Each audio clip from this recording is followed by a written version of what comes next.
Day 50. Hindi ko alam kung ano nangyayari sa camera ko. What's going on?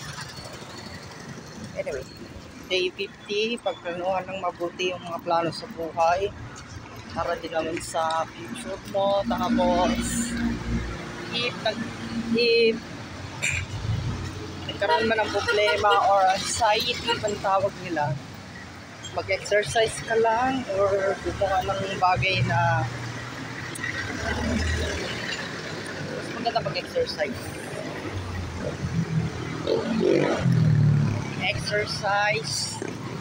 Tapos kumain ng mabuti, yung mga healthy food, reduce yung mga bisyo, mga kahit anong klaseng bisyo yan. Yosi, alak, at kung ano pa mang mga bisyo yan. Tapos liwas sa mga bad influence ng mga friends. Make a better day, better plans.